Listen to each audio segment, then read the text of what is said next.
Hello and नमस्कार। मैं doctor कंचन Singh Bharat homeopathy में आप सभी का स्वागत करती हूँ। और आज के इस वीडियो में मैं आप सभी से बात करने वाली हूँ पार्किंसन डिजीज़ के लिए आखिर कौन कौन से जो विटामिन्स और मिनरल्स ज़रूरी हैं एक पेशेंट को लड़ने के लिए। जाहिर सी बात है, आप अगर किसी डिजीज़ से सफ़र कर रहे हैं, चाहे कोई भी डिजीज़ ही क्यों ना हो, तो उसके लिए विटामिन्स और मिनरल्स होना बहुत ज़रूरी है।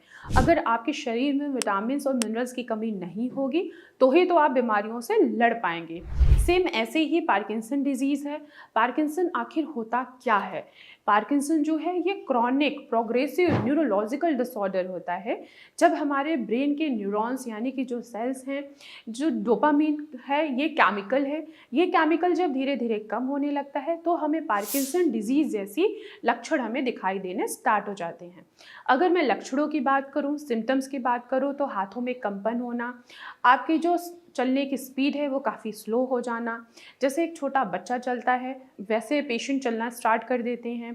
साथ ही साथ उनको लिखने में डिफ़िकल्टीज़ होती है, बोलने में डिफ़िकल्टीज़ होती है, बैलेंस प्रॉपर नहीं बनता है। जब वो खड़े होते हैं तो उनको ऐसा लगता है कि वो अभी गिर जाएंगे।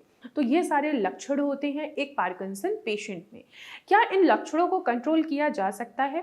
क्या इन लक्षणों को रिवर्स किया जा सकता है? तो बिल्कुल किया जा सकता है। ध्यान रखना है कि आपके शरीर में कुछ ऐसे विटामिन्स और मिनरल्स हैं जिनकी कमी नहीं होनी चाहिए। अगर मैं विटामिन्स की बात करूं तो जो पहला विटामिन है वो है विटामिन सी और ई। जब हमारे शरीर में विटामिन सी और ई की कमी होती है तो न्यूरॉन्स जो हैं वो धीरे धीरे डेड होने स्टार्ट हो जाते हैं। अगर मैं विटामिन की बात करूं तो जो फर्स्ट विटामिन है वो है विटामिन सी और ई।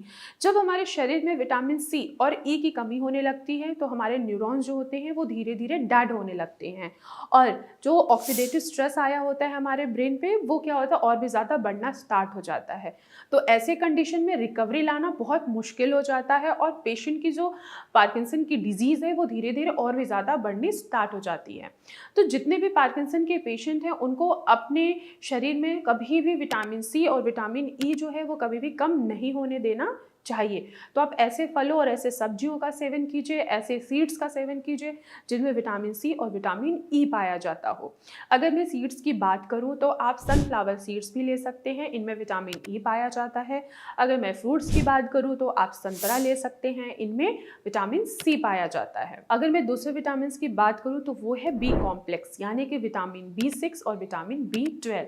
विटामिन बी6 और बी12 की कमी की वजह से भी जो पार्किंसन की जो स्पीड होती है वो धीरे धीरे बढ़ने के बजाय बहुत तेजी के साथ पेशेंट जल्दी जल्दी उस बीमारी से सफ़र करते हैं।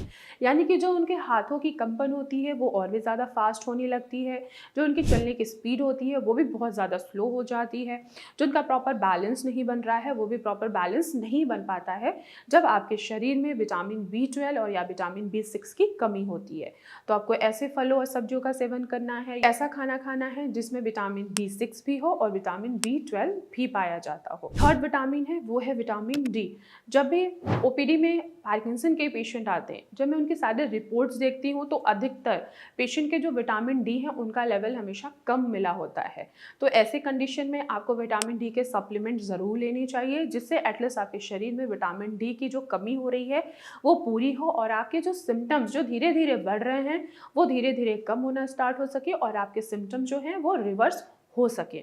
अगर मैं मिनरल्स की बात करती हूँ तो कुछ ऐसे मिनरल्स हैं जो पेशेंट्स को ज़रूर लेना चाहिए, जैसे कि जिंक और सेलेनियम। जब हमारे शरीर में जिंक और सेलेनियम की कमी होती है तो इन्फेक्शन बहुत जल्दी होता है और ऐसे कंडीशन में पार्किंसन पेशेंट की बीमारी सिम्टम्स सब धीरे धीरे और भी ज़्यादा बढ़ने लगते हैं।